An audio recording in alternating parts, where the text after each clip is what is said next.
Great, so thank you very much. So I'm just going to quickly run through basically our perioperative and intraoperative pain management protocols. So we're going to talk a little bit about anesthesia techniques, periarticular injections, nerve blocks, adjunct medications that we use, and don't forget cold therapy afterwards. And I think something that's changed over the last decade is a really limited early physical therapy protocol instead of aggressive physical therapy. So almost 100% of our patients get some sort of neuraxial anesthesia, so either an epidural anesthetic or a spinal anesthetic, unless there is a real contraindication to that. If they've had a spine fusion with hardware, they might not get it. If they've got pulmonary hypertension, they might get a general anesthesia rather than a neuraxial anesthesia. But there's no question, spinal or epidural anesthesia has been shown to decrease operative time, operative blood loss, risk of transfusion, risk of postoperative DVT, and patients have lower pain scores. So spinal or epidural anesthesia, if at all possible. Periarticular injections. So this is, I learned this from Dr. Ranawat as well when I was a fellow 20 years ago. So it's been at least 20 years that he's been using this. So local injections into the joint and surrounding soft tissues with multi-drug cocktails. We also use nerve blocks that I'm going to show you, but this can decrease the postoperative pain and narcotic use. And it can be similar to peripheral nerve blocks, which are typically done by our anesthesiologists. So this is the classic Ranawat cocktail. There have been a number of people who have changed the medications in these over the years. I remember when I first saw this, and many of my colleagues thought, you're putting a steroid into the periarticular injection, you're going to increase infection rates.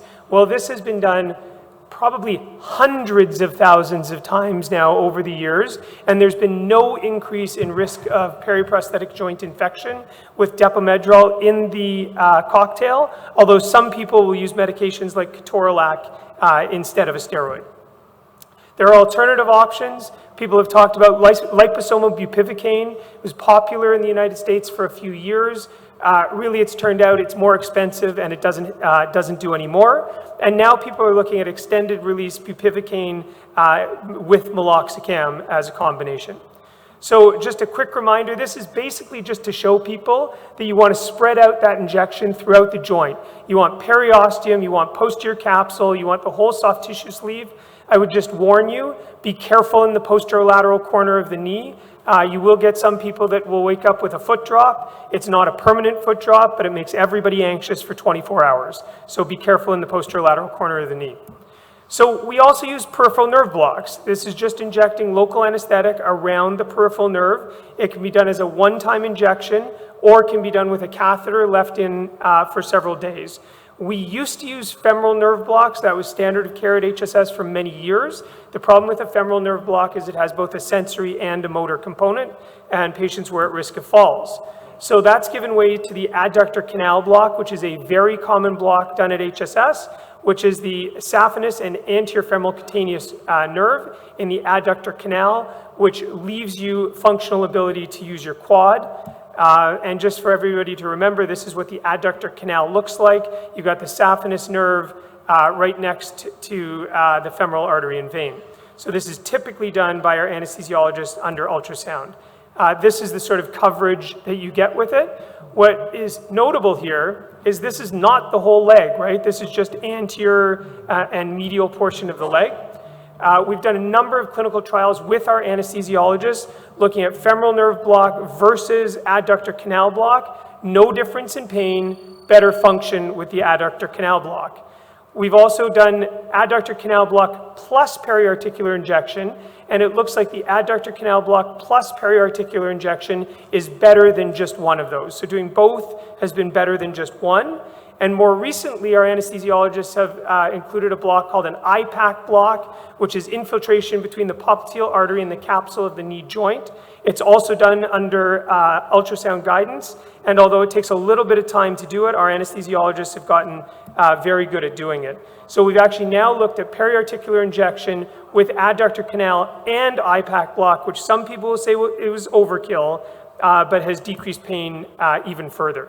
So currently, some of us are doing periarticular injections, some of us are doing peripheral nerve blocks, and some of us are doing all of the above. So I just want to very quickly in the last few seconds talk about a couple of other medications that we're using.